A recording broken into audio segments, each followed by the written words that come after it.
کے لیے میں اس بی بی کا تذکرہ کرنا چاہتا ہوں جو جب حبش کے کسی افریقہ کے ایک علاقے میں تھی تو شہزادی تھی، جب حبش میں آئی کنیز بنی، جب کنیز تھی میمونہ تھی، جب بارگاہ رسالت میں آئی تو فضا بنی، بارگاہ رسالت میں آ کر فضا بننے والی اس بی بی نے جب دہلیز بطول کو عبور کیا تو خادمہ زہرا بنی۔ بہت عظمت ہے اس بی بی کی، دہلیز زہرا کو عبور کیا، خادمہ زہرا بنی۔ تاریخ نے اسے خادمہ زہرا لکھا، مورخ نے اسے خادمہ زہرا لکھا، مصنف نے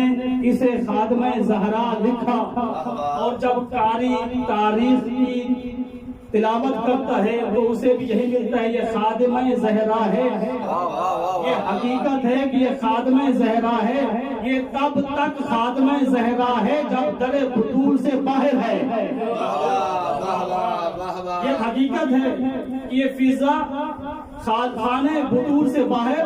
اس کی شناخت خادمہ زہرا کی ہے، لیکن اگر حقیقت فضا جاننا ہے تو اس کو در بطول سے باہر نہ دیکھو بلکہ در بطول کے اندر جا کے دیکھو، جسے پوری کائنات خادمہ زہرا کہتی ہے، اندر جا کے دیکھو، یہ وہ بی بی ہے جسے حسن و حسین ماں کہتے ہیں، علی و بطول بہن کہتے ہیں۔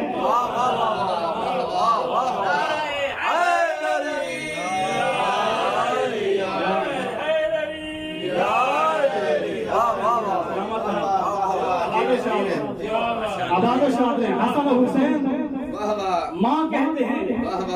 اور بطول جس کی کوئی بہن نہیں، جب فضا آئی تو فضا کو بہن کہا کرتی تھی۔ صلوات پڑھیے گا محمد والے صلی علی محمد وآل محمد وعجل فرجهم۔ مسلسل 4 مہینے